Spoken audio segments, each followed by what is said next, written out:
আল্লাহু আকবার। নবীজিকে কত ব্যাপক জ্ঞানের অধিকারী আল্লাহ তাআলা দান করেছেন। নবীজির ভাষা কত কম, ভাষা কেমন ছিল, আল্লাহর পয়গম্বরের কথার অর্থ কত ব্যাপক। নবীজি করনি বলেছেন, করনির প্রথম অক্ষর হলো কফ। আবু বকর সিদ্দিকের শেষ অক্ষর হলো কফ। করনির দ্বিতীয় অক্ষর হলো র। আর ওমর বানান লিখতে গেলে আইন মিম রা। ওমরের শেষ অক্ষর হলো র। করনির তৃতীয় অক্ষর হলো নুন। আর উসমান বানান লিখতে গেলে আইন থা মিম আলিফ নুন। উসমানের শেষ অক্ষর হলো নুন। করনির চতুর্থ বর্ণ বা অক্ষর হলো ইয়া। আলী বানান লিখতে গেলে আইন লাম ইয়া। নবীজি বলেছেন, খৈরুল কুরুনে করনি, আমার জামানা শ্রেষ্ঠ জামানা। তার মানে হলো আমার 4 খলিফার জামানা, এ হলো শ্রেষ্ঠ জামানা, শ্রেষ্ঠ যুগ। আল্লাহু আকবার। ইমামে বুখারী আলাইহির রাহমাহ বুখারী শরীফের একবারে শেষ বাব, শেষ অধ্যায় নিয়ে এসেছেন। বাবুন ওয়া নাদাউল মাওয়াজিনাল কিসতা লিয়াউমিল কিয়ামা ওয়া আন্না আ'মালা বানি আদম ওয়া আকওয়ালাহুম ইউজান। ইমাম বুখারী আলাইহির রাহমাহ বাব কায়েম করেছেন, অধ্যায় নিয়ে এসেছেন। কোরআনুল কারীমের আয়াতের দ্বারা আল্লাহ তাআলা ইরশাদ করছেন, ওয়া নাদাউল মাওয়াজিনাল কিসতা লিয়াউমিল কিয়ামা। কিয়ামতের ময়দানে আমি আল্লাহ তাআলা ন্যায় নীতির দাড়িপাল্লা নির্ধারণ করব, যে দাড়িপাল্লায় বান্দার আমলগুলি ওজন দেয়া হবে। ইমাম বুখারী আলাইহির রাহমাত তারজামাতুল বাব নিয়ে এসেছেন, ওয়া আন্না আ'মালা বানি আদম, বনি আদমের আমল সমূহ, যত আমল আছে, নামাজ, রোজা, হজ, যাকাত, কোরআন তেলাওয়াত, এগুলি সব ওজন দেয়া হবে। ওয়া আকওয়ালাহুম তুজানু, বনি আদমের কথাবার্তা গুলিও সেদিন ওজন দেয়া হবে। আমার ভাইয়ের, আজকে সুবহানাল্লাহ বলছি, সুবহানাল্লাহর ওজন বুঝে আসতেছে না। মুসলিম শরীফে হাদিসুল বেতাকা, একটি হাদিসের মানে লম্বা একটি হাদিস এসেছে। আল্লাহ তাআলা গুনাহগার ব্যক্তি, এমন একজন মুজরিম, তাকে আল্লাহ ডাকবেন, যার জিন্দেগিতে শুধু গুনাহ আর গুনাহ, গুনাহ আর গুনাহ। আল্লাহ তাআলা তার 99টি দফতর খুলে দেবেন, বলবেন, ও আমার বান্দা, তোমার আমল নামা একটু তালাশ করে দেখো কোনো নেকি আছে কিনা। আল্লাহ, কি হাসর হয়ে যাবে ওই দিন। আমার বন্ধুগণ, ওই গুনাহগার ব্যক্তি আমল নামা ভালো মতে ওজন দেওয়ার জন্য পর্যবেক্ষণ করবে কোনো নেকি আছে কিনা। 99টি দফতর খুলে দেয়া হবে। নজরের শেষ সীমা পর্যন্ত আল্লাহর বান্দা দেখতে থাকবে। সমস্ত আমল নামা তন্ন তন্ন করে খুঁজে দেখবে, না না না, কোনো আমল নামাই একটা নেকি নাই, কোনো সওয়াব নাই। সুবহানাল্লাহ বলে নাই, আলহামদুলিল্লাহ বলে নাই, আল্লাহু আকবার বলে নাই, কোনো দিন কোনো ভালো কাজ বলতে কিছুই করে নাই। আল্লাহ তাআলা বলবেন, আমার বান্দার আমল এক পাল্লায় দেয়া। হাসরবাসী সকলেই ধারণা করবে আজকে এই লোকটি জাহান্নামী হবে, এর মধ্যে কোনো সন্দেহ নাই। যেহেতু তার আমল নামাই কোনো নেকি বলতে কিছু নাই। এক পাল্লায় যখন দেয়া হবে, গুনাহের পাল্লাটা অটোমেটিক ভারী হয়ে যাবে। সমস্ত হাসরবাসী হয়রান হয়ে যাবে। ওই ব্যক্তি চিন্তা করবে, জাহান্নাম ছাড়া আর কোনো গতি নাই। আল্লাহ রাব্বুল আলামিন বান্দার প্রতি কত দয়ালু, কত মেহেরবান হবেন।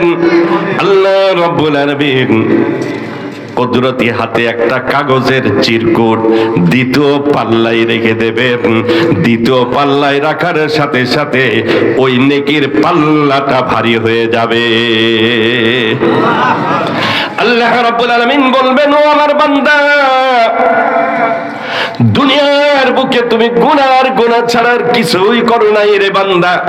তবে হ্যাঁ, একদিন তালা মাদ্রাসার মাহফিলে তুমি গিয়েছিলে, মাসিয়ারা মাদ্রাসার দারুন নাজাত মাদ্রাসায় তুমি গিয়েছিলে। ও আল্লাহর বান্দা, ও আমার বান্দা, ওই মাহফিলে যে উলামায়ে কেরামের মাজলিসে বসার কারণে তোমার একদিন কালিমা নসিব হয়েছিল, ওই দিন তুমি পড়েছিলে আশহাদু আল্লা ইলাহা ইল্লাল্লাহু ওয়া আশহাদু আন্না মুহাম্মাদার রাসূলুল্লাহ। আমার বান্দা, ওই যে কালিমায়ে শাহাদাত তুমি পড়েছিলে, আমি আল্লাহ রব্বুল আলামিন এই আমলটা সংরক্ষণ করে রেখেছিলাম, আজকে তোমার নেকির পাল্লায় দেয়া হয়েছে। ও আমার বান্দা, তোমার নেকির পাল্লাটা ভারী হয়ে গেছে, যাও যাও, আমি আল্লাহ তোমার জিন্দেগির সমস্ত গুনাহ মাফ করে দিলাম। আল্লাহু আকবার। ও মুসলমান, আজকে দিনী মাহফিলের কদর বুঝি না। ছেলেগুলি মাদ্রাসায় দেব, নুরানি মক্তবের ছেলে পড়াবো, এর কদর আজকে বুঝে আসতেছে না। সব দিয়েছি বেলাইনে, ডক্টরেট ডিগ্রি অর্জন করাবো, ছেলেকে পিএইচডি করাবো লন্ডন থেকে, মোটা অঙ্কের টাকার মালিক হব। ও আল্লাহর বান্দা, মোটা অঙ্কের টাকার মালিক হয়ে চিরজীবন এই জগতে থাকা যাবে? জোরে বলুন, যাবে? আমার বন্ধুগণ, কত ব্যক্তি বিদায় নিয়ে চলে গেল, কত ব্যক্তির জানাজার নামাজ আমি পড়লাম, একটু অন্তরের ভিতরে ভয় পয়দা হয় না, আরে কোন দিন যেন আমার জানাজাটা হাজির হয়ে যায়। খলিফা হারুন আর রশিদের ছেলে পিতা হারুন আর রশিদকে লক্ষ্য করে বলছেন একদিন, ইদা হামালতা ইলাল কুবুরে জানাজাতান, ইদা হামালতা ইলাল কুবুরে জানাজাতান ফালাম বিআন্নাকা বা'দাহা মাহমুলু, ফালাম বিআন্নাকা বা'দাহা মাহমুলু। ও আব্বাজান, যেদিন খাটিয়াতে কোনো ব্যক্তিকে জানাজার নামাজের জন্য হাজির করা হয়, ওই দিন একটা উপদেশ গ্রহণ করবেন, একদিন ওই খাটিয়াতে আপনাকেও কিন্তু উঠা লাগবে। কোনো সন্দেহ আছে? জোরে বলুন, আছে? পৃথিবীতে একটি বস্তুর মধ্যে কোনো দ্বিমত নাই, সমস্ত বিষয় বস্তু নিয়ে দ্বিমত দ্বিমত দ্বিমত। এমনকি স্রষ্টা আছে কিনা, এক শ্রেণীর নাস্তিক মুরতাদ, আল্লাহর অভিশাপ তাদের প্রতি, যারা স্রষ্টা মানে না, বলে যে there is a no God, স্রষ্টা বলতে কেউ নাই, এমন নাস্তিক বাংলার জমিনে আছে না নাই? জোরে বলুন, আছে? বুদ্ধিজীবী নামের কলঙ্ক, যারা বলে সব প্রাকৃতিক ভাবে হয়ে গেছে। ইমামে আবু হানিফা রাহমাতুল্লাহি আলাইহির সাথে এক নাস্তিকের চ্যালেঞ্জ হয়েছিল। ওই নাস্তিক বলছে সব প্রাকৃতিক ভাবেই হয়, যা কিছু আমরা দেখতেছি এটা প্রাকৃতিক ভাবেই নিয়ম রয়েছে, এমন যে সূর্য প্রতিদিন সকালবেলায় উদয় হবে, সন্ধ্যা হলে আবার অস্ত যাবে, গাছগুলি নিয়মে এরকম আস্তে আস্তে বড় হবে, সেখানে ফল ফুলালে ধরবে, ফল পাকবে, এভাবেই প্রত্যেকটা বস্তুর নিয়ম।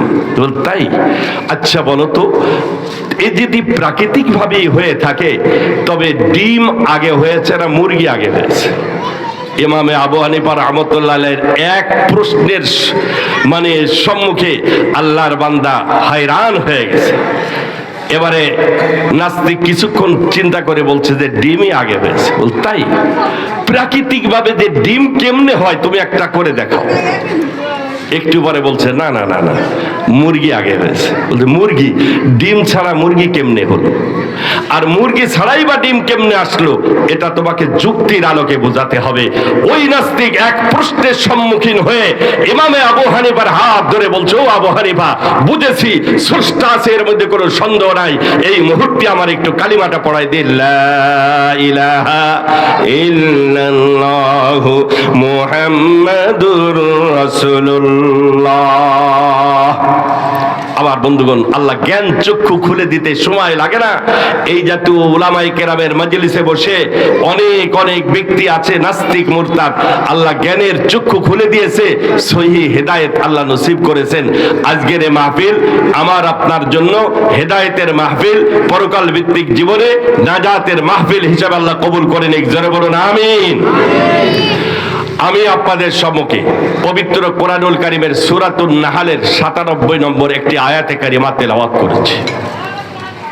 আল মুস্তাদরাক আলা সহিহাইন একটি হাদিসের কিতাব। এই কিতাবে বর্ণিত 7714 নম্বর একটি ছোট্ট হাদিস পাঠ করেছে। আল্লাহ চাহে তো কোরআনুল কারীমের আয়াত, আল্লাহর নবীর হাদিসকে সামনে রেখে কিছু কথা বলার ইরাদা রাখি। ওয়া মা তাওফীকি ইল্লা বিল্লাহ। মূলত কোরআন হাদিসের তাফসীর অত্যন্ত ব্যাপক, অত্যন্ত ব্যাপক। ও আল্লাহর বান্দা, নবীজির কে আল্লাহ তাআলা জাওয়ামিউল কালিম দান করেছিলেন। নবীজির কথা ছিল কম, অর্থ হলো ব্যাপক। এমন ভাষা নবীজিকে আল্লাহ দান করেছেন। আল্লাহর পয়গম্বর বলেন উতিতু জাওয়ামিউল কালিম। আল্লাহ রাব্বুল আলামিন আমাকে জাওয়ামিউল কালিম দান করেছেন। আমার কথা কম, অর্থ ব্যাপক। শুধু বোঝার জন্য, ও তালা এলাকার ভাইয়েরা, একটু বোঝার জন্য বলবো। আল্লাহর পয়গম্বরের হাদিস প্রতি জুমায় ইমাম সাহেবের মুখে আমি আপনি শুনে থাকি। হাদিসটি অনেকের মুখস্থ। খায়রুল কুরুনি কারনি। আল্লাহ নবী বলছেন আমার যুগ সব থেকে উত্তম যুগ, আমার জামানা সর্বতে জামানার থেকে শ্রেষ্ঠ জামানা। নবীজি কথাটি ব্যক্ত করতে যে কারনি বলেছেন। কারনি মানে যুগ, করনি মানে জামানা। আরবি ভাষায় কারনির জায়গায় জামানুন শব্দ ব্যবহার হয়। নবীজি বলেন নাই খায়রুজ জামানে জামানি, এটা বলেন নাই। আসরুন মানেও কাল, সূরাতুল আসর আছে। খায়রুল আসরে আসরি নবীজি বলেন নাই। সূরাতুদ দাহার বলে কোরআনুল কারীমে একটি সূরা আছে। দাহারুন মানেও কাল। হাল আতা আলাল ইনসানি হিনুম মিনাদ দাহার। আল্লাহ বলছেন মানুষের প্রতি এমন কোন কাল, এমন কোন জামানা অতিবাহিত কি হয় নাই যে জামানায় তাকে উল্লেখ করা যেত না, ওই জামানায় তার অস্তিত্ব ছিল না, এমন কাল কি মানুষের প্রতি অতিবাহিত হয় নাই? বোঝা গেল দাহারুন মানেও জামানা। আমার ভাইয়েরা, আল্লাহর নবী দাহারি বললেন না, জামানি বললেন না, আসরি বললেন না, কারনি কেন বললেন? মুহাদ্দিসিনে কেরাম হাদিসটা নিয়ে গবেষণা করেছেন। আল্লাহু আকবার। নবীজিকে কত ব্যাপক জ্ঞানের অধিকারী আল্লাহ তাআলা দান করেছেন। নবীজির ভাষা কত কম, ভাষা কেমন ছিল, আল্লাহর পয়গম্বরের কথার অর্থ কত ব্যাপক। নবীজি কারনি বলেছেন। কারনির প্রথম অক্ষর হলো কফ। আবু বকর সিদ্দিক, সিদ্দিকের শেষ অক্ষর হলো কফ। কারনির দ্বিতীয় অক্ষর হলো র। আর ওমর বানান লিখতে গেলে আইন মিম রা। ওমরের শেষ অক্ষর হলো র। কারনির তৃতীয় অক্ষর হলো নুন। আর উসমান বানান লিখতে গেলে আইন থা মিম আলিফ নুন। উসমানের শেষ অক্ষর হলো নুন। কারনির চতুর্থ বর্ণ বা অক্ষর হলো ইয়া। আলী বানান লিখতে গেলে আইন লাম ইয়া। নবীজি বলেছেন খায়রুল কুরুনি কারনি, আমার জামানা শ্রেষ্ঠ জামানা। তার মানে হলো আমার 4 খলিফার জামানা, এ হলো শ্রেষ্ঠ জামানা, শ্রেষ্ঠ যুগ। আল্লাহু আকবার। ও মুসলমান, নবীজি কারনির দ্বারাই এই ব্যাপক কথা বোঝায় গেছেন। শুধু আমি মুহাম্মদুর রাসূলুল্লাহর যুগ এটা শ্রেষ্ঠ যুগ না, আল্লাহর পয়গম্বর সেজন্যই উম্মতকে বলেছেন আলাইকুম বিসুন্নতি ওয়া সুন্নাতিল খুলাফাইর রাশিদিন আল মাহদিয়্যিন। ও আমার উম্মত, আমি তোমাদের থেকে বিদায় নিয়ে চলে গেলে শুধু আমার আদর্শ নয়, আমার খুলাফায়ে রাশিদিন 4 খলিফা আবু বকর, ওমর, উসমান, আলী, তাদের আদর্শ, তাদের তরিকা তোমাদের জিন্দেগিতে মজবুত করে ধরবে। জোরে কোন সুবহানাল্লাহ। অনেক কাজ 4 খলিফার যুগে হয়েছে, যার উপরে ইজমায়ে সাহাবা, সমস্ত সাহাবায়ে কেরাম ঐক্যমত পোষণ করেছেন। রমজান মাস আসলেই শুরু হয়ে যায় এক শ্রেণীর ব্যক্তিবর্গ চিটকে কিছু বই পুস্তক নিয়ে জনগণকে বিভ্রান্ত করে। এই যে দেখো তারাবি 20 রাকাত কোনো তারাবি বলতে নাই। তারাবির নামাজ হবে 8 রাকাত। এ ফিতনা আপনাদের এলাকায় আছে কিনা জানি না, কি বলেন আছে নাকি? 8 রাকাত তারাবির। হ্যাঁ, কিছু ব্যক্তি মানুষদেরকে বিভ্রান্ত করে, আর কিছু ইউটিউবের বক্তাদের কথা শুনে মানুষ বিভ্রান্তের মধ্যে পড়ে যায়। সত্যই তো, ইউটিউবের অমুক বক্তা বলেছিল যে 20 রাকাত বলে কোনো তারাবি নাই। মুসলমান, 8 রাকাত যে রাওয়ায়াতের মধ্যে রয়েছে, আম্মাজান হযরতে আয়েশা রাদিয়াল্লাহু তাআলা আনহাকে নবীদের রাত্রিকালীন ইবাদতের কথা জিজ্ঞাসা করা হয়েছিল। আম্মাজান হযরতে আয়েশা রাদিয়াল্লাহু তাআলা আনহা তার উত্তরে তিনি বলেছিলেন, মা কানা ইয়াজিদু রাসূলুল্লাহ সাল্লাল্লাহু আলাইহি ওয়াসাল্লাম ফি রমাদান ওয়ালা ফি গায়রি রমাদান মিন 11 রাকা।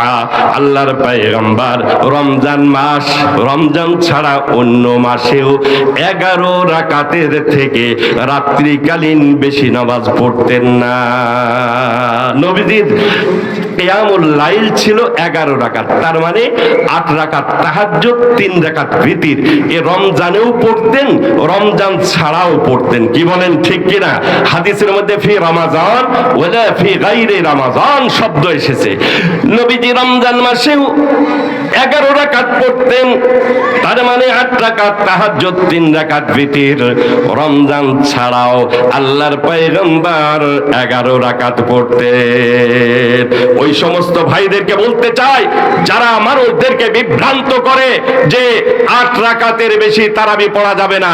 আর এই তারাবি তো নবীজি সারা বছর পড়েছেন, রমজানেও পড়তেন, ওয়ালা ফি গায়রি রমাদান, রমজান ছাড়া অন্য মাসেও এই 8 রাকাত তারাবি, তার মানে কিয়ামুল লাইল, এটা ছিল তাহাজ্জুদের নামাজ। কি বলেন, ঠিক কি না? মুসলমান, এজন্য বিভ্রান্তের মধ্যে পড়ব না।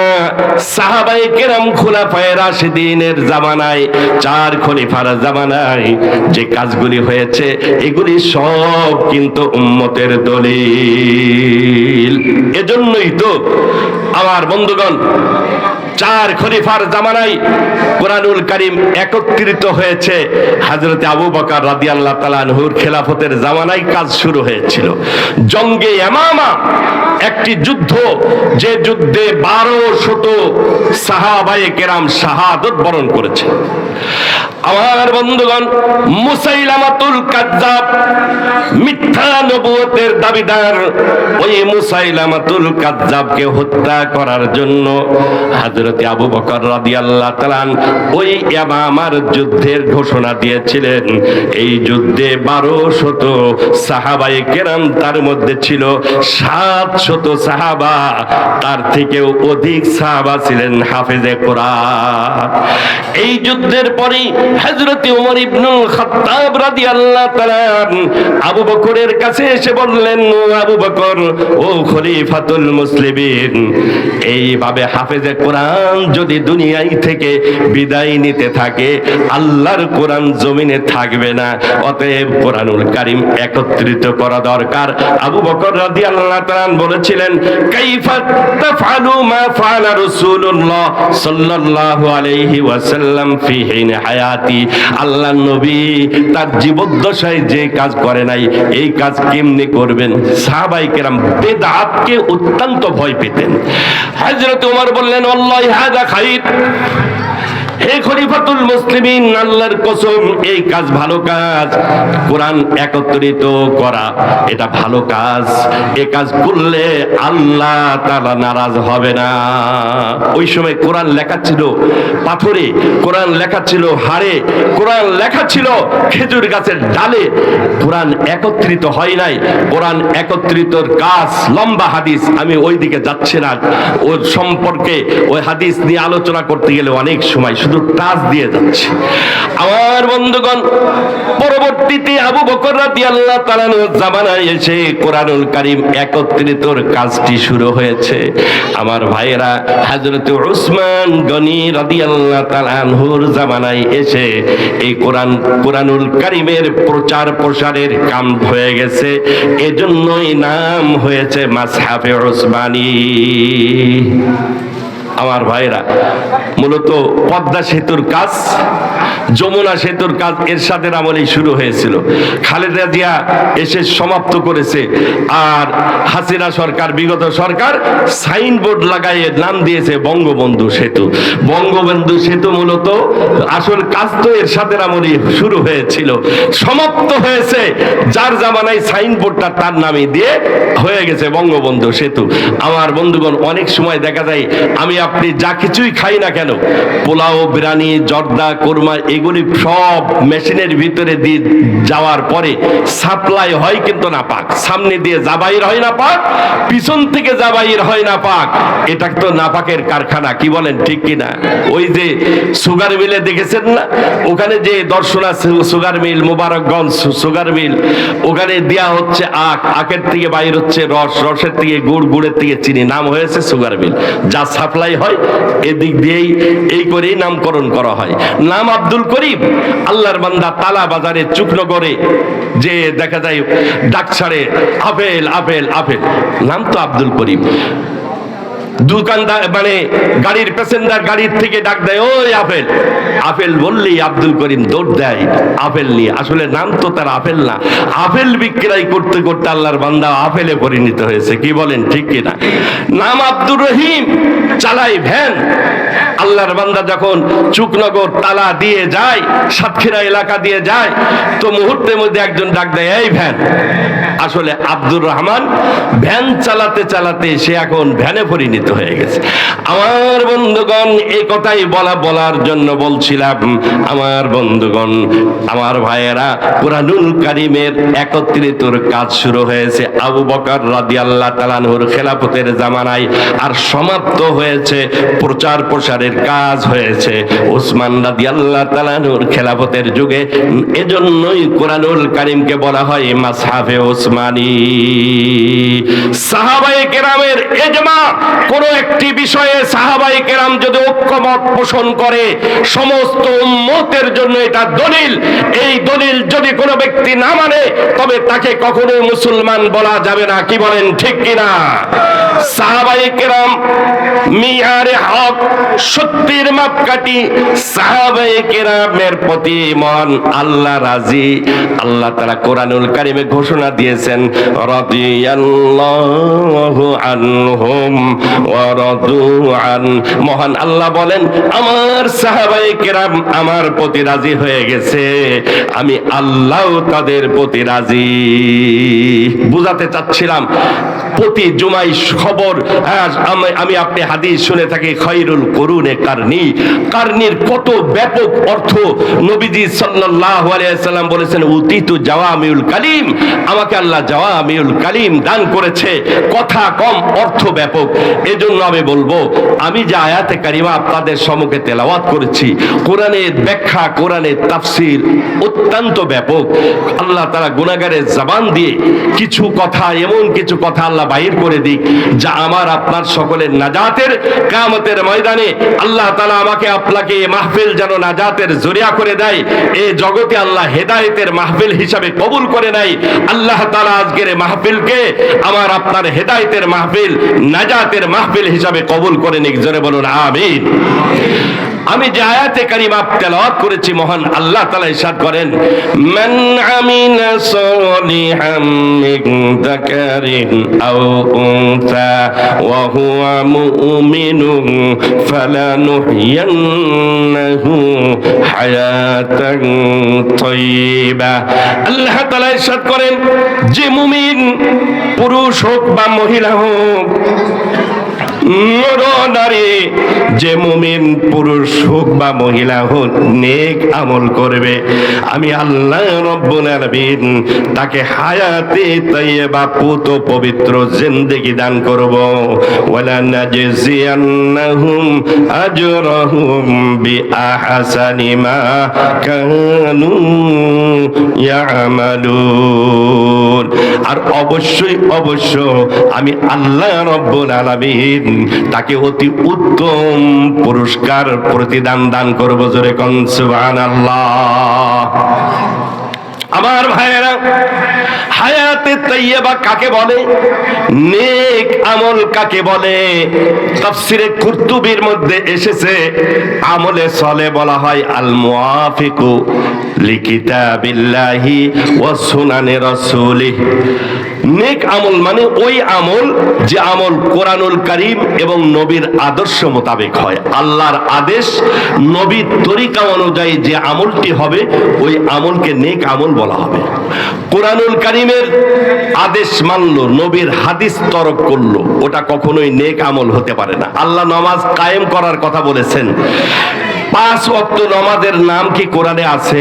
জোরে বলুন আছে? কোরআনুল কারীম 5 ওয়াক্ত নামাজ পড়তে হবে, কিভাবে পড়তে হবে, নামাজ পড়ার তরিকা কি, পদ্ধতি কি? আমার বন্ধুগণ, এই পদ্ধতির বর্ণনা এসেছে হাদিসে। আল্লাহ নবী বলেছেন, সল্লু কামা রাআইতুমুনি উসাল্লি।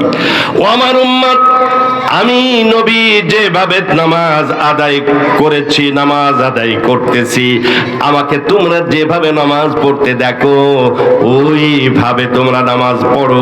আল্লাহর আদেশ, নবীর তরিকা মোতাবেক যদি আমার কাজটি হয় তবে বুঝতে হবে এটা নেক আমলে পরিণত হবে।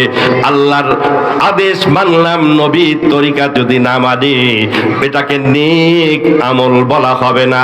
ওই আমলের প্রতি আরশের মালিক মহান আল্লাহ কখনোই রাজি থাকতে পারে না। 1 নম্বর কথা হলো আল্লাহর আদেশ। 2 নম্বর কথা হলো নবীর তরিকা, নবীর আদর্শ মোতাবেক আমার আপনার জিন্দেগি পরিচালিত হতে হবে। ও মুসলমান, আজকে নবীর আদর্শ, নবীর তরিকা ভালো লাগে না, তু কো যাও সুন্নতে আহমদ কো যা বা মুহাম্মদ কাইবা ওয়াদ নিসবত তোরা, বা মুহাম্মদ কাইবা ওয়াদ নিসবত তোরা। 3.5 হাত বটি তালাশ করে দেখি নবীর আদর্শ নাই, চেহারাই দিকে তাকালে বুঝে আসে না মুসলমান কিনা। ও মুসলমান, 1 শ্রেণীর মুসলমান দাড়ি রাখা এটা যে ইসলামিক আদর্শ এটা জানে ঠিক, কিন্তু মানে না। জানা মানা উভয়টার নাম ইসলাম, জানি মানি না। পরিপূর্ণ ইমানদার হওয়া যাবে? জোরে বলুন যাবে? আমার বন্ধুগণ, নবীর আদর্শ দাড়ি রাখা এটা যে নবীর একটি তরিকা, এটা শুধু সুন্নত না। কদ ইত্তাফাকাত আইম্মাতুল আরবা আলা আন্না ইফাউল লিহা ওয়াজিবুন। 4 ইমাম এই কথার উপরে একমত পোষণ করেছেন, দাড়ি রাখা এটা ওয়াজিব। আমার ভাইয়েরা, দাড়ি রাখা ওয়াজিব। দাড়ির কদর বুঝে আসতেছে না। ও মুসলমান, শাহ আব্দুল হক মুহাদ্দিসে দেহলভী রাহমাতুল্লাহি আলাইহির একটি কথা মনে পড়লো। শাহ আব্দুল হক মুহাদ্দিসে দেহলভী রাহমাতুল্লাহি আলাইহি রাত্রি বেলায় একদিন স্বপ্নে দেখতেছেন সরওয়ারে কায়নাত, দো জাহানের সর্দার, ইমামুল মুরসালিন জনাবে মুহাম্মদুর রাসূলুল্লাহ সাল্লাল্লাহু আলাইহি ওয়াসাল্লাম তিনার সম্মুখে উপস্থিত হয়েছে। আল্লাহর পয়গম্বর শাহ আব্দুল হক মুহাদ্দিসে দেহলভী রাহমাতুল্লাহি আলাইহির কাছে যখন আসলেন, উনি সালাম দিলেন, আসসালামু আলাইকুম ওয়া রাহমাতুল্লাহ। সালাম পেশ করলেন। আল্লাহর নবী দাড়ি খিলাল করতেছেন আর কথা বলতেছেন। এই যে দাড়ি খিলাল করতেছেন, দাড়ি খিলাল করতে করতে একটা দাড়ি আল্লাহর পয়গম্বরের দাড়ি মুবারক থেকে জমিনে পড়ে গেল। শাহ আব্দুল হক মুহাদ্দিসে দেহলভী রাহমাতুল্লাহি আলাইহি ওই মুহূর্তে নবীজির দাড়িটা হাতে উঠাই নিলেন। জোরে কোন সুবহানাল্লাহ। ওই যে দাড়ি হাতে উঠাই নিলেন, আমার বন্ধুগণ, ইতিমধ্যে তিনার ঘুম ভেঙে গেল। বিশ্ব নবী ইমামুল মুরসালিন আল্লাহর পয়গম্বরকে যদি কোনো ব্যক্তি স্বপ্নে দেখে, হাদিসের মধ্যে এসেছে আল্লাহ নবী বলেন, মান রাআনি ফাকাদ রাআনি ফাইন্নাশ শাইতানা লা ইয়াতামাস ইয়াতামাসসালু বি। ও আমার উম্মত শুনে নাও, আমি পয়গম্বরকে যদি কোনো ব্যক্তি স্বপ্নে দেখে, সত্যই আমি নবীকে স্বপ্নে দেখেছে, কারণ শয়তানে মারদুদ আমি নবীর আকৃতি ধারণ করতে পারে না। আল্লাহু আকবার। ও মুসলমান, আল্লাহর পয়গম্বর জনাবে রাসূল করিম সাল্লাল্লাহু আলাইহি ওয়াসাল্লামের প্রতি ভালোবাসা মহব্বত যার অন্তরে যত বেশি, নবীর প্রতি যে যত বেশি দরুদ শরীফ পাঠ করে, দরুদের আমল করে, আল্লাহর নবীকে যে যত বেশি অন্তর দিয়ে মহব্বত করে, আল্লাহর পয়গম্বরের সাথে ওই ব্যক্তির স্বপ্নের মাধ্যমে আল্লাহ তাআলা দিদার লাভের সুযোগ আল্লাহ তাআলা করাই দেয়। জোরে কোন সুবহানাল্লাহ। শুধু স্বপ্নের মাধ্যমে না, ও মুসলমান, এমনও আল্লাহর ওলি ছিলেন সশরীরে আল্লাহর পয়গম্বরের সাক্ষাতের সুযোগ আল্লাহ করে দিয়েছেন। আপনারা নাম শুনেছেন আল্লামা হুসাইন আহমদ নাব্বারাল্লাহু মারকাদা। আমার বন্ধুগণ, কেমন বুজুর্গ ছিলেন হুসাইন আহমদ নাব্বারাল্লাহু মারকাদা। যখন মসজিদে নববীতে হাদিস পড়াতেন, ছাত্ররা কোনো জটিল প্রশ্ন করলে অর্থ ভালো বুঝে আসতেছে না, ভালো উত্তর তিনি দিতে পারতেছেন না, এমন একটি অবস্থা যখন হতো, বলতেন ইফসাতান কায়াতি মিন রাউজাতিন নবী সাল্লাল্লাহু আলাইহি ওয়াসাল্লাম, একটু অপেক্ষা করো, নবী রওজা মুবারক থেকে ঘুরে আসি। হুসাইন আহমদ নাব্বারাল্লাহু মারকাদা নবী রওজা মুবারকে যে চক্ষুটা বন্ধ করে, একটু চক্ষু বন্ধ করে মুরাকাবা করতেন, সরাসরি আল্লাহর পয়গম্বরের সাথে সাক্ষাৎ হয়ে যেত। আল্লাহু আকবার। কেমন জিন্দা ওলি হুসাইন আহমদ মাদানী রাহমাতুল্লাহি আলাইহি আল্লাহর নবীকে বলতেন, ইয়া রাসূলুল্লাহ, ইয়া হাবিবাল্লাহ, ইয়া জাদ্দি, মা ফাহিমতু মানা হাদাল হাদিস। যেহেতু তিনি তো সাইয়্যেদ বংশ, তাই বলতেন, নানা জান, হাদিসের অর্থটা বুঝতে পারি নাই, মেহেরবানি করে আমারে হাদিসের অর্থটা বুঝাই দেন। আল্লাহু আকবার। ও মুসলমান, হুসাইন আহমদ মাদানী রাহমাতুল্লাহি আলাইহি আল্লাহর পয়গম্বরকে যখন খেতাব করে বলতেন, মা ফাহিমতু মানা হাদাল হাদিস, ইয়া রাসূলুল্লাহ, হাদিসের অর্থ বুঝতে পারি নাই, মেহেরবানি করে হাদিসের অর্থটা বুঝাই দেন।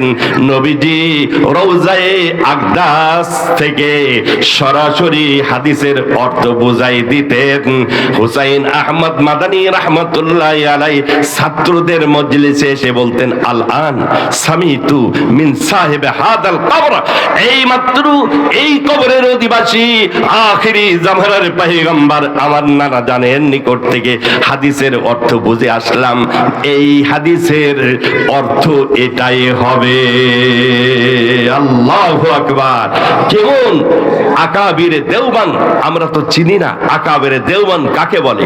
আল্লাহু আকবার। আমার বন্ধুগণ, এই মাদ্রাসার যত আসাতেজায়ে কেরাম, শিক্ষক, এখানে তো উলামায়ে কেরামের বড় এক জামাত। আমার কাছে এসেই ভালো লাগলো যে মানে কয়েক ডজন উলামায়ে কেরাম এখানে বসবাস করে। সকলের নিসবত কিন্তু সরাসরি দো জাহানের পয়গম্বরের সাথে। ইনারা হাদিস পড়েছেন সকলেই, একবারে সরাসরি নিসবত হলো আল্লাহর পয়গম্বরের নিকট থেকে। আমি উদাহরণস্বরূপ বলে থাকি, আমার ভাইয়েরা, আমার উস্তাদ হাটাজারি মাদ্রাসার আল্লামা শাহ আব্দুল আজিজ রাহমাতুল্লাহি আলাইহি, যিনার কাছে বুখারী এবং তিরমিজি উভয়টা পড়েছে, তিনার সরাসরি উস্তাদ হলো হুসাইন আহমদ মাদানী রাহমাতুল্লাহি আলাইহি। তিনার উস্তাদ হলো শাইখুল হিন্দ মাহমুদুল হাসান দেওবন্দি রাহমাতুল্লাহি আলাইহি। তিনার উস্তাদ আল্লামা কাসেম নানতবী রাহমাতুল্লাহি আলাইহি। তিনার উস্তাদ শাহ আব্দুল গনি মুজাদ্দিদি রাহমাতুল্লাহি আলাইহি। তিনার উস্তাদ শাহ মোহাম্মদ ইসহাক আদ-দেহলভী রাহমাতুল্লাহি আলাইহি। তিনার উস্তাদ শাহ আব্দুল আজিজ মুহাদ্দিস দেহলভী রাহমাতুল্লাহি আলাইহি। তিনার উস্তাদ মুসনাদুল হিন্দ হিন্দ শাহ ওলিউল্লাহ ইবনে আব্দুর রহিম আদ-দেহলভী রাহমাতুল্লাহি আলাইহি, তিনার উস্তাদ শেখ আবু তাহের মোহাম্মদ ইবনে ইব্রাহিম আল কুর্দি রাহমাতুল্লাহি আলাইহি, তার উস্তাদ শেখ ইব্রাহিম আল মাদানী রাহমাতুল্লাহি আলাইহি, তিনার উস্তাদ শাহ মোহাম্মদ ইসহাক আদ-দেহলভী রাহমাতুল্লাহি আলাইহি, শাহ মোহাম্মদ আহমদ আল কাশাশী রাহমাতুল্লাহি আলাইহি, তিনার উস্তাদ শাইখুল মাওয়াহিব আহমদ ইবনে আব্দুল কুদ্দুস আশ-শান্নাবী রাহমাতুল্লাহি আলাইহি, তার উস্তাদ শামসুদ্দিন মোহাম্মদ ইবনে আহমদ আর রামালি রাহমাতুল্লাহি আলাইহি, তিনার উস্তাদ শাইখুল ইসলাম জাইনুদ্দিন জাকারি ইবনে মুহাম্মদিন আল আনসারী রাহমাতুল্লাহি আলাইহি, তিনার উস্তাদ শেখ শিহাবউদ্দিন আহমদ ইবনে আলী ইবনে হাজার কান্নানী আল আসকালানী রাহমাতুল্লাহি আলাইহি, তিনার উস্তাদ শেখ ইব্রাহিম ইবনে আহমদ আত-তান্নুফি রাহমাতুল্লাহি আলাইহি, তিনার উস্তাদ আবুল আব্বাস আহমদ ইবনে আবি তালেব আল হেজার রাহমাতুল্লাহি আলাইহি, তার উস্তাদ সিরাজুল হুসাইন ইবনুল মুবারক আল হাম্বলি আজ-জুবাইদি আল ইয়ামানি রাহমাতুল্লাহি আলাইহি, তিনার উস্তাদ আবুল ওয়াক্ত আব্দুল আউয়াল ঈসা ইবনে শুআইব আল জাজারি আল হারাবি রাহমাতুল্লাহি আলাইহি, তিনার উস্তাদ আবুল হাসান আব্দুর রহমান মুজাফফর মুহাম্মদ দাউদ আদ-দাউদি রাহমাতুল্লাহি আলাইহি, তিনার উস্তাদ আবু মুহাম্মদ আব্দুল্লাহ আহমদ আস-সারখসি রাহমাতুল্লাহি আলাইহি, তিনার উস্তাদ আবু আব্দুল্লাহ মুহাম্মদ ইবনে ইউসুফ বিন মাতার বিন সালেহ বিন বিশির আল ফিরাবরি রাহমাতুল্লাহি আলাইহি, তিনার উস্তাদ আবু আব্দুল্লাহ মুহাম্মদ ইবনে ইসমাইল ইবনে ইব্রাহিম আল মুগীরা আল বারদাজওয়াতিল জুফি আল ইয়ামানি আল বুখারী রাহমাতুল্লাহি আলাইহি, ইমামে বুখারী রাহমাতুল্লাহি আলাইহির উস্তাদ ইমামে আহমদ ইবনে হাম্বল রাহমাতুল্লাহি আলাইহি, ইমামে আহমদ ইবনে হাম্বলের উস্তাদ ইমামে শাফি রাহমাতুল্লাহি আলাইহি, ইমামে শাফির উস্তাদ মুহাম্মদ ইবনে আল হাসান আশ-শাইবানী রাহমাতুল্লাহি আলাইহি, তিনার উস্তাদ ইমামুদ দুনিয়া ইমামে আযম নুমান বিন সাবিত আবু হানিফা রাহমাতুল্লাহি আলাইহি, ইমামে আবু হানিফার উস্তাদ হাম্মাদ ইবনে সুলাইমান রাহমাতুল্লাহি আলাইহি, তিনার উস্তাদ ইব্রাহিম নাখঈ রাহমাতুল্লাহি আলাইহি, তিনার উস্তাদ আলকামা ইবনে ওয়াক্কাস আল-লাইসি রাহমাতুল্লাহি আলাইহি, তিনার উস্তাদ নবীজির সাহাবা আব্দুল্লাহ ইবনে মাসউদ রাদিয়াল্লাহু তাআলা, তিনার উস্তাদ স্বয়ং মুহাম্মদুর রাসূলুল্লাহ সাল্লাল্লাহু আলাইহি ওয়াসাল্লাম। আমার ভাইরা, এই মাদ্রাসার প্রত্যেকটি উস্তাদের উস্তাদ সরাসরি এইভাবে যেতে যেতে একবারে সরাসরি হাদিস পড়েছেন আল্লাহর পয়গম্বরের নিকট থেকে। জোরে কোন সুবহানাল্লাহ। আমার বন্ধুগণ, এজন্যই বলছিলাম আল্লাহর পয়গম্বর সশরীরে এখনো পর্যন্ত রওজায়ে আকদাসে জিন্দা রয়েছেন। আমার ভাইয়েরা, আল্লাহর পয়গম্বরকে কোন ব্যক্তি যদি স্বপ্নে দেখে, নবীজি বলছেন ফাইন্না শাইতানা লা ইয়াতামাসসালু বি মান রাআনি ফাকাদ রাআনি, যে আমাকে দেখেছে সত্যই আমি নবীকে দেখেছে, কারণ শয়তানে মারদুদ আমি পয়গম্বরের আকৃতি ধরতে পারে না। আল্লাহু আকবার। আমার বন্ধুগণ, শাহ মোহাম্মদ ইসহাক রাহমাতুল্লাহি আলাইহি নবীজির ওই যে দাড়ি মোবারক হাতে পেলেন, চিন্তা করলেন নবীর দাড়িটা কোথায় রাখবেন। এমন কোনো ট্রাং নাই, এমন কোনো ঘরে আলমারি নাই। আমার বাবাজিরা, রাত্রি বেলায় একটা জামার পকেটে অতি যত্নে ওই দাড়িটা সংরক্ষণ করলেন। সকাল বেলায় শাহ মোহাম্মদ ইসহাক রাহমাতুল্লাহি আলাইহি মুরিদানদেরকে নিয়ে প্রখর রৌদ্রের মধ্যে একটু বাইর হয়ে গেলেন এক সফরে। ওই দিন দেখা গেল শাহ মোহাম্মদ ইসহাক রাহমাতুল্লাহি আলাইহি আল্লাহর ওলি জমিনে হাঁটতেছেন, আর আকাশের একটি মেঘের খণ্ড তিনার মাথার উপরে ছায়া দিচ্ছে। ও মুসলমান, মুরিদানরা বলছে, হুজুর কিছুই তো বুঝলাম না, আপনি হাঁটতেছেন, আজকে তো ভিন্ন একটা অবস্থা দেখতেছি, এক খণ্ড মেঘমালা আপনার মাথায় কেন ছায়া দেয়? শাহ মোহাম্মদ ইসহাক রাহমাতুল্লাহি আলাইহির স্বপ্নের কথা মনে পড়লো। না জানি নবীজির দাড়ি মোবারক যে জামাটাই রেখেছিলাম, ওই জামাটা বুঝি আমার গায়ে আছে। পকেটে হাত ঢুকালেন, ঢুকায়ে দেখে আল্লাহর পয়গম্বরের দাড়ি মোবারক ওই জামার পকেটে রয়েছে।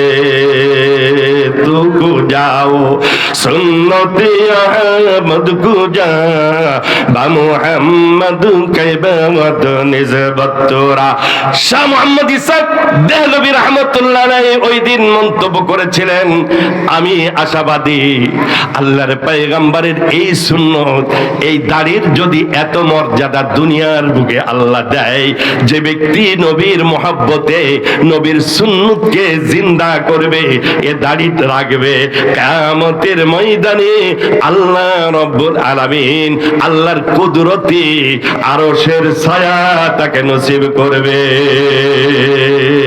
আমার বন্ধুগণ, আল্লাহ রব্বুল আলামিন বলছেন, যে ব্যক্তি নেক আমল করবে আমি আল্লাহ তাআলা তাকে হায়াতে তাইয়্যিবা দান করব। তাফসিরে কুরতুবীর মধ্যে হায়াতে তাইয়্যিবার 5টি ব্যাখ্যা উল্লেখ করেছেন। সব ব্যাখ্যা হয়তো বলা সম্ভব হবে কিনা জানি না, আমি শুধু টাচ দিয়ে যাব। 1 নম্বর ব্যাখ্যা হলো, যে ব্যক্তি নেক আমল করবে, নামাজি হবে, দিনদার হবে, কোরআন তেলাওয়াত করবে, জিকির আজকারের মধ্যে জীবন কাটাবে, যে মহিলা পর্দানসীন হবে, পর্দা রক্ষা করে নিজের সন্তানদেরকে দ্বীনি মাদ্রাসা, নুরানি মাদ্রাসায় লেখাপড়া করাবে, নিজে দিনদার হবে, বাড়ির পরিবেশটাকে একটা জান্নাতি পরিবেশে পরিণত করবে। ও মুসলমান, এমন এক জামানা ছিল, ও জামানা মুআজ্জাজ থে আমেলে কুরআন কর হাম খারো তবাহ হোয়ে হে তারকে কুরআন কর।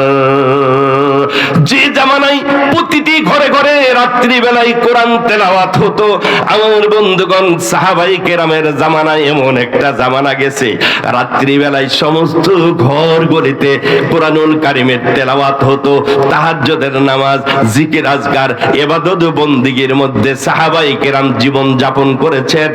আল্লাহ তাআলা ঘরটাকে, ওই বাড়িটাকে আল্লাহ জান্নাতি ঘরে পরিণত করেছে। 1 নম্বর ব্যাখ্যা হলো, যে ব্যক্তি নেক আমল করবে আতাহুল্লাহু রিজকান হালালা, আল্লাহ রাব্বুল আলামিন তাকে হালাল রিজিকের ব্যবস্থা আল্লাহই করে দেবেন। আল্লাহ তার রিজিকের ফয়সালা করবে। ও মুসলমান, আমাকে আপনাকে খাওয়ানেওয়ালা, আমার আপনার রিজিক দাতা কে? জোরে বলুন কে? কোন বাবা রিজিক দিতে পারে? কোন মাজার জীবনের মুসিবত দূর করতে পারে? এক শ্রেণীর মানুষ আল্লাহর দরবার ছেড়ে চলে গেছে বাবার দরবারে, যে মাজারে যে সেজদা ঠুকে আর কয় কি বাবা দে, জীবনের চাহিদা পুরা করে দে। ও মুসলমান, যদি কোন বাবার দরবারে যে একদিনের জন্য কপালটা লাগাই, বাবার দরবারে যে যদি জীবনের চাহিদা পেশ করে আর কয় কি, দয়াল বাবা কেবলা কাবা আইনার কারিগর, দয়াল বাবা কেবলা কাবা আইনার কারিগর, আইনা বসায়ে দে মোর কলবের ভিতর বাবা, আইনা বসায়ে দে মোর কলবের ভিতর। জোরে কর নাউজুবিল্লাহ। করে বাবা জীবনের চাহিদা পুরা করতে পারে না, কয় কি আল্লাহর জন্য খাজারে দিয়া আল্লাহ গেছে ফকির হইয়া, আর কেউ ফেরে না খালি হাতে খাজারে তোর দরবারে। ও মুসলমান, ওই সমস্ত মাজারগুলির অবস্থা অত্যন্ত শোচনীয়। মুসলমান হুজুকে মাতাল, যেখানে শুনি ওই জায়গায় গেলে রোগ ভালো হবে, লাইন ধরে। আমার মাহফিল ছিল পাবনায়, যাচ্ছি, ইতিমধ্যে ঝিনাইদহ যে দেখি শত শত গাড়ির বহর। জিজ্ঞাসা করলাম বিষয়টা কি? বলছে হুজুর শোনেন নাই, এক পুলিশের কারামত জেগেছে, উনি নাকি ফু দিলেই রোগ ভালো হয়ে যায়। আজ থেকে কয়েক বছর আগের কথা, আপনারা শুনেছেন না? ওই সময় অনেকে ছুটেছিল। আমার ভাইয়েরা, বাঙালি হুজুকে মাতাল শুনেছে বাঁশ গাছের পাতা কুঞ্চির পানি খেলে রোগ ভালো হয়, কুঞ্চির পানি খেলে রোগ ভালো হয়, এমন একটা গুজবি কথা আপনাদের এলাকায় রটেছিল কিনা আমি জানি না। ওরে সুবহানাল্লাহ, অবস্থা কি! আমি ফজরের নামাজ পড়তে যাচ্ছি, দেখি সব জগ ভরে টর্চ লাইট হাতে নিয়ে আনতেছে, দেখি জগ হাতে, কি ব্যাপার? বলছে হুজুর শোনেন নাই, কুদরতি রহমতের পানি হুজুর, এই পানি যদি একবার খাই জীবনে সব রোগ ভালো হয়ে যায়। আমি বললাম যে ভাই ভাইজান ও যা ঝরেছে, কুঞ্চি কেটে যা ঝরেছে, ও কুঞ্চির বাড়ি না, ও মিস্টার ইবলিস দমকল ছেড়েছিল, নতুবা জগ ভরার কথা না। ওই কুঞ্চির বাড়িতে জগ ভরে না, ওই ইবলিস হয়তো 1 নম্বরে জরুরত ছেড়ে দিয়েছে ওই মুহূর্তের মধ্যে। আমি বললাম ভাইজান বিসমিল্লাহ পড়েছিলেন? বলছে না হুজুর, বিসমিল্লাহ পড়ার টাইমটা কই? যে মোটামুটি টর্চ লাইট মেরেছি, কুঞ্চি কেটেছে, ভরে গেছে হুজুর।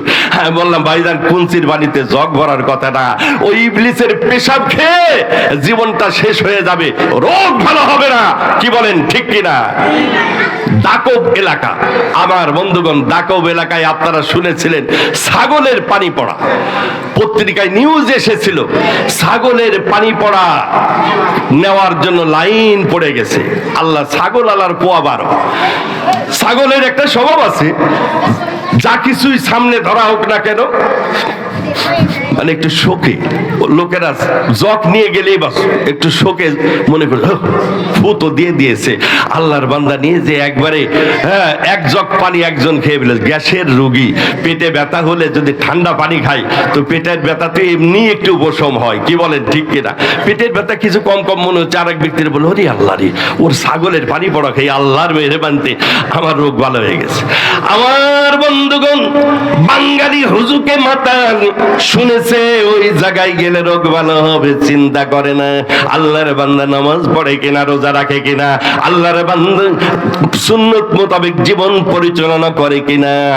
ল্যাংটা পীরের মুরিদ এই জাতীয় বাঙালি নামাজি আল্লাহওয়ালা ব্যক্তিও আছে, নিজেকে আল্লাহওয়ালা বলে দাবি করে, কিন্তু ল্যাংটা বাবার মুরিদ বলে কি হুজুর অনেক কিছু আছে তার ভিতরে। আরে অনেক কিছু থাকবে কি, যা আছে ও তো দেখাই যায়। কি বলেন ঠিক কিনা? আরো কয় কি অনেক কিছু তার ভিতরে আছে। আমার বন্ধুগণ, একটি কথা মনে রাখতে হবে, নবীর সুন্নাত তরক করে, নবীর আদর্শ তরক করে যদি কোনো ব্যক্তি কারামত দেখায়, এটা কারামত না, এটা জাদু বিদ্যা, এর মধ্যে কোনো সন্দেহ নাই। হাকিম মুহাম্মদ আশরাফ আলী থানভী রাহমাতুল্লাহ আলাইহি বলেন, যদি কোনো ব্যক্তিকে আগুনে দাঁড়াতে দেখো, আগুনের ভিতরে ঢুকে পড়তে দেখো, কোনো ব্যক্তিকে পানির উপরে হাঁটতেও দেখো, কোনো ব্যক্তিকে যদি আকাশে উঠতে দেখো, আগে লক্ষ্য করে দেখো তার ভিতরে নবীর সুন্নাত আছে কিনা, নবীর আদর্শ আছে কিনা। নবীর আদর্শ যদি না থাকে, ওই লোক কোনোদিন আল্লাহর ওলি হতে পারে না। আপনারা নাম শুনেছেন নিজামউদ্দিন আউলিয়া রাহমাতুল্লাহি আলাইহি। আল্লাহর ওলিদের বিভিন্ন ভাবে আল্লাহ পরীক্ষা করে থাকে। নিজামউদ্দিন আউলিয়া রাহমাতুল্লাহি আলাইহি ওনার জীবনের শেষ পর্যায়ে মাঝে মধ্যে উনি বেহুশ হয়ে যেতেন, 2 ঘন্টা 3 ঘন্টা আল্লাহর ওলির জ্ঞান ফেরে না। আমার বন্ধুগণ, নিজামউদ্দিন আউলিয়ার মুরিদানরা একদিন বলতেছে, হুজুর এই নিজামউদ্দিনের এলাকার মধ্যে ভারতবর্ষে একজন ব্যক্তি আছে, আল্লাহর বান্দা শুধু রোগীর দিকে একটু যদি তাকাই থাকে রোগ ভালো হয়ে যায়। আপনি যদি অনুমতি দেন, ওনার কাছে একটু নিয়ে গেলে উনি শুধু একটু তাজাল্লি দেবে, একটু নজর দেবে, আপনার রোগ ভালো হয়ে যাবে। বলে তোমরা ওখানে আমারে নেবে না? হ্যাঁ খবরদার, মুঝে ওহা না লেনা, তাকে লোগোं की আকিদা খারাপ হয়ে যায়গি, আমাকে নেবে না, মানুষের আকিদা নষ্ট হয়ে যাবে। একদিন কেন, দ্বিতীয় দিন আবার আল্লাহর ওলি বেহুশ হয়ে যায়, জ্ঞান ফেরে না। 2 ঘন্টা 3 ঘন্টা এভাবে কেটে যাচ্ছে। আমার বাবাজিরা দ্বিতীয় দিন আল্লাহর ওলির কাছে আবার দরখাস্ত করলো, হযরত যদি অনুমতি দিতেন তিনার কাছে আপনারে নিয়ে যেতাম, ওই ব্যক্তি, ওই জ্যোতিষী, ওই ব্রাহ্মণ শুধু আপনার দিকে একটু তাকাই থাকবে, রোগ ভালো হয়ে যাবে। খবরদার, মুঝে ওহা না লেনা, লোগों की আকিদা খারাপ হয়ে যায়গি। একই কথা, খবরদার আমারে নেবে না। আমার বাবাজিরা 1 সপ্তাহ যখন এইভাবে চলে গেল, মুরিদানরা চিন্তা করলেন যেভাবেই হোক হুজুরকে ভালো করা দরকার। ডাক্তার কবিরাজ ফেল, কোন রোগ ধরা পড়তেছে না, অতএব আল্লাহর ওলি কেমনে সুস্থ হবে, আমরা ওখানে নিয়ে যাব, পরবর্তীতে হুজুর রাগঝাল যা করে হুজুরের কাছে আমরা ক্ষমা চেয়ে নেব, মাপ চেয়ে নেব, একটু যাই আল্লাহর ওলিরকে ওখানে নিয়ে যাই। আমার বন্ধুগণ, সামনের দিকে ভাইজান একটু বসার জায়গা করে দিতে হবে, ওই পিছনে অনেকে দাঁড়িয়ে আছে, একটু জিকির করি, সামনের খালি জায়গা পুরা করি, লা ইলাহা ইল্লাল্লাহ লা ইলাহা ইল্লাল্লাহ। একটু সামনে প্রত্যেকই সামনের যে খালিটা জায়গাটা আছে একটু খালি জায়গাটা পুরা করে বসি, দাঁড়ানো ভাইদেরকে একটু বসার সুযোগ করে দিই, লা ইলাহা ইল্লাল্লাহ লা ইলাহা ইল্লাল্লাহ লা ইলাহা ইল্লাল্লাহ লা ইলাহা ইল্লাল্লাহ মুহাম্মাদুর রাসূলুল্লাহ। আমার বন্ধুগণ, এক সপ্তাহ পর আল্লাহর ওলি এইভাবে যখন জ্ঞানহারা হয়ে গেছে, মুরিদানরা চিন্তা করলো আল্লাহর ওলিকে আমরা খাটিয়াতে করে ওই জায়গায় নিয়ে যাব, ওই ব্যক্তি ব্রাহ্মণ জ্যোতিষী যদি একটু নজর দিয়ে দেয়, একটু তাজাল্লি দিয়ে দেয়, আল্লাহ হতে পারে আল্লাহর ওলিকে সুস্থ করে দেবে। ঠিক পরামর্শ যা বাস্তবে পরিণত করতে আর দেরি হয় নাই। ওনারা আল্লাহর ওলি বেহুশ হয়ে গেছে, খাটিয়াতে উঠাই আল্লাহর ওলিরে নিয়ে সোজা ব্রাহ্মণের দরবারে। ব্রাহ্মণকে বলল, এই যুগের আল্লাহর ওলি নিজামউদ্দিন আউলিয়া রাহমাতুল্লাহ আলাইহি আপনার দরবারে এনেছে, যদি একটু মেহেরবানি করে তিনারে তাজাল্লি দিতেন, একটু নজর দিতেন। বলছে আল্লাহর ওলি, এই যুগের বুজুর্গ, এত বড় আল্লাহর ওলিরে আপনারা কেন আনলেন, কষ্ট কেন দিলেন? আমারে বললেই তো হতো, আমি ওখানে সরাসরি চলে যেতাম। আল্লাহর ওলিদের মর্যাদা আল্লাহ তাআলা পৃথিবীতে সব জায়গায় আল্লাহ তাআলা দিয়েছে, কি বলেন ঠিক কিনা? ওই ব্রাহ্মণ দেরি করলো না, মুহূর্তের মধ্যে তার আসন ছেড়ে চলে আসলো গেটের কাছে। নিজামউদ্দিন আউলিয়া রাহমাতুল্লাহি আলাইহি খাটিয়ার উপরে শোয়ানো, জ্ঞান শূন্য, শুধু একটু তাকায় থাকলেন মাত্র কয়েক মিনিট। আল্লাহর ওলির দিকে শুধু তাকায় থাকলো, একটু পরে আল্লাহর ওলি সুস্থ হয়ে দাঁড়ায় গেছে। আল্লাহু আকবার। ও মুসলমান, এবারে নিজামউদ্দিন আউলিয়া রাহমাতুল্লাহি আলাইহি তাকায় দেখে জ্যোতিষীর দরবারে, ব্রাহ্মণের দরবারে তারা আনা হয়েছে। মুরিদানদেরকে ওই মুহূর্তে তো আর কিছু বলতে পারতেছেন না, কিন্তু আল্লাহর ওলির মনে খটকা জাগলো। ফেলুল হাকিম লা ইয়াখলু আনিল হিকমা, হতে পারে মহান আল্লাহ মুরিদানদের অন্তরে এই কথাটি উদয় করে দিয়েছে, এর মধ্যে কোনো হিকমতও থাকতে পারে, বলা যায় কি? কিন্তু মনে একটা খটকা প্রশ্ন যে ওই ব্যক্তি এমন যোগ্যতা কিভাবে অর্জন করলো, কোন রোগীকে ঝাড়ফুঁক করা ছাড়া, কোন তদবির দেওয়া ছাড়া শুধু তাকায় থাকলে রোগ কেমনে ভালো হয়? আমার বন্ধুগণ, নিজামউদ্দিন আউলিয়া রাহমাতুল্লাহি আলাইহি ওই জ্যোতিষীরে জিজ্ঞাসা করলেন, ও আল্লাহর বান্দা, এই যোগ্যতা আপনি কিভাবে অর্জন করেছেন? শুধু নজর দিলেই রোগ ভালো হয়ে যায়, কিভাবে অর্জন করেছেন? আমার বাবাজিরা, জ্যোতিষী বলে কি, হুজুর অন্য কোনো কারণে না, একটি আমার উস্তাদ, আমার গুরু একটি সবক আমার দিয়েছে, ওই সবকটা আমি জীবনে কখনো পরিহার করি নাই। আমার গুরু আমাকে বলেছে, বাবা, মনে যা ইচ্ছা হয়, মনের ইচ্ছার বিরোধিতা করবে, মন যা চায় এর বিপরীত করবে। নিজামউদ্দিন আউলিয়ার নবীজির হাদিস মনে পড়লো, আল মুজাহিদু মান জাহাদা নাফসা। আল্লাহ নবী বলেন, সব থেকে বড় মুজাহিদ ওই ব্যক্তি যে তার নফসের সাথে জিহাদ করে। আমার বাবাজিরা, ওই ব্যক্তি বলল, হুজুর সারা জীবন আমি আমার মনের বিরোধিতা করেছি, মনে চাই ভালো খাবার খেতে, ওই দিন ভালো কোনো খাবার খাই না, মনে চাই একটু ঘুমাতে, ওই দিন ঘুমাই না, মনে চাই সুগন্ধি ব্যবহার করতে, ওই দিন সুগন্ধি ব্যবহার করি না, মনে চাই আরাম আয়েশের জীবন গঠন করতে, আমি জীবনেও আরাম আয়েশ করি না, শান্তিতে বসবাসের যে সমস্ত আসবাবপত্র এগুলি আমার ঘরে মোটেও নাই। এইভাবে জীবনটা পরিচালনা করেছি। হতে পারে ওই মালিক, আসমানের মালিক, তিনি এ কারণে আমার ভিতরে যোগ্যতা দিয়েছে। নিজামউদ্দিন আউলিয়া রাহমাতুল্লাহ আলাইহি এবার সুযোগ পেয়ে গেলেন। তার কথাই তাকে পাকড়াও করার সুযোগ পেয়ে গেলেন। নিজামউদ্দিন আউলিয়া রাহমাতুল্লাহ আলাইহি বললেন, ও আল্লাহর বান্দা, তোমার ভিতরে এত যোগ্যতা, তবে আবি কালিমা পড়িয়ে কালিমা পড় লিজিয়ে। বলছে, ও আল্লাহর বান্দা, তাহলে আর দেরি করে লাভ কি? আমি যতটুকু মনে করি তোমার দ্বারাই জাতি আরো বেশি উপকৃত হবে, কালিমাটা পড়ে মুসলমান হয়ে যাও। ওই ব্যক্তি বলছে, মেরে দিল তো চাহতা নেই, বলছে মনে তো চাচ্ছে না কালিমা পড়তে। আল্লাহর ওলির পাকড়াও করতে তো সুবিধা হয়েছে, তার কথা দিয়েই আল্লাহর বান্দা তার কথাই সেই বিপদে পড়ে গেছে। এবারে আল্লাহর ওলি বললেন, একটু আগে না তুমি বললে তোমার গুরু যা উপদেশ দিয়েছে ওই উপদেশ কোনদিন অমান্য করো নাই।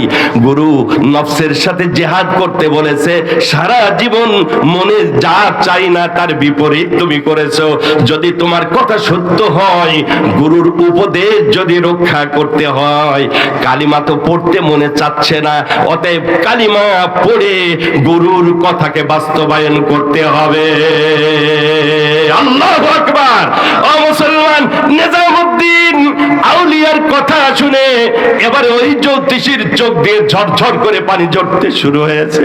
বলছে, হুজুর আর মুহূর্তে দেরি নয়, সত্যই আমার গুরুর কথাই আমার আজকে আমি মানতে বাধ্য হয়ে গেলাম। হুজুর, পূর্বের সমস্ত ধর্ম পরিহার করে আপনার হাতটা ধরে এই মুহূর্তে পড়লাম, লা ইলাহা ইল্লাল্লাহু মুহাম্মাদুর রাসূলুল্লাহ, সোহবতে সলে তুরা সলে কুনাদ, সোহবতে তলে তুরা তলে কুনাদ।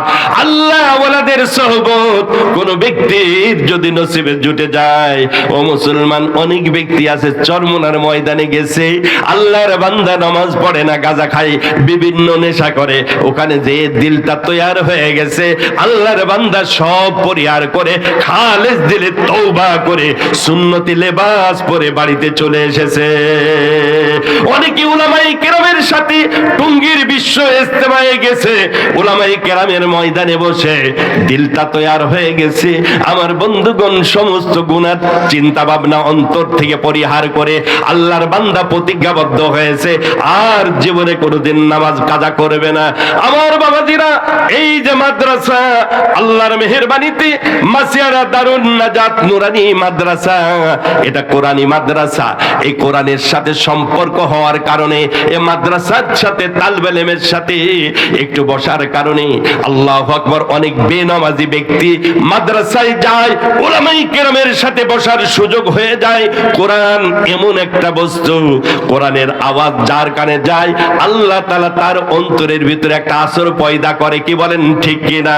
ওয়াকালাল্লাযীনা কাফারু লা তাসমাউ লিহাদাল কুরআনি ওয়ালগাউ ফীহি লাআল্লাকুম তাগলিবুন। আমার বন্ধুগণ, আল্লাহর পয়গম্বর তাহাজ্জুদের সময় নবীজি কোরআন তেলাওয়াত করতেন। আবু জেহেল, আবু লাহাব, উতবা, সাইবা, ওলীদ বিন মুগীরা সব আশপাশে বাড়ি। আবু জেহেলের বাড়ি, আবু লাহাবের বাড়িটা বর্তমান হাজিদের ল্যাট্রিনের ব্যবস্থা হয়েছে। অনেকে 2 নম্বরের জরুরত থাকে না। 12 সালে আল্লাহ গুনাহগারকে বাইতুল্লাহ নিয়ে গেছিল। আমার এক সাথী হজের সফরের সঙ্গী হেরম শরীফে গেলেই বলছে, হুজুর, আমার ওই আবু জেহেলের বাড়ির কাছে গেলেই 2 নম্বরের জরুরত শুরু হয়ে যায়, কোনো প্রকারের বেগ থাকে না। ওখানে গেলেই না জানি দেখি তলপেট ব্যথা শুরু হয়ে যায়, ওখানে গেলে বাথরুমও ক্লিয়ার হয়। জায়গাটাও অপছন্দনীয়। আবু জেহেল যে জায়গায় বসবাস করত, ও মুসলমান, অভিশপ্ত ব্যক্তি বসবাস করার কারণে ওই জায়গাটা বর্তমান হুজ্জাজে কেরাম, হাজী সাহেবানদের টয়লেটের ব্যবস্থা হয়েছে। সৌদি সরকার ওখানে হাজী সাহেবানদের টয়লেটের ব্যবস্থা করে দিয়েছে। ও মুসলমান, আল্লাহওয়ালা ব্যক্তি, দিনদার ব্যক্তি যেখানে বসবাস করে, জায়গাটাও দামি হয়ে যায়। এই জন্যই তো বলা হয় ফজলুল মাকান বিফজলিল মাকিন। মাকিনের কারণে মাকানের দাম বেড়ে যায়। ভালো বস্তু কোথাও রাখলে ওই জায়গাটার দাম বাড়িয়ে দেয় কে? জোরে বলুন কে? ইন্না আউওয়ালা বাইতিন উযিআ লিন-নাস লাল্লাযী বিবাক্কাতা মুবারাকাও ওয়া হুদাল লিল-আলামিন। আল্লাহর ঘর বাইতুল্লাহ যে জায়গায় অবস্থিত আমার বাবাদিরা, ওই জায়গায় কোন ব্যক্তি যদি 1 রাকাত নামাজ আদায় করে, ওই 1 রাকাতের বিনিময়ে 1 লক্ষ রাকাতের সবকে দান করে। জোরে বলুন কে? 1 রাকাত পড়লে 1 লক্ষ রাকাত, অন্য কোনো কারণে না, ওই জায়গায় বাইতুল্লাহ নির্মাণের কারণে আল্লাহ ওই জায়গার দাম বাড়িয়ে দিয়েছে। নতুন নতুন ভিডিও পেতে আমাদের চ্যানেলটিকে সাবস্ক্রাইব করুন। ভালো লাগলে লাইক, কমেন্ট, শেয়ার করুন।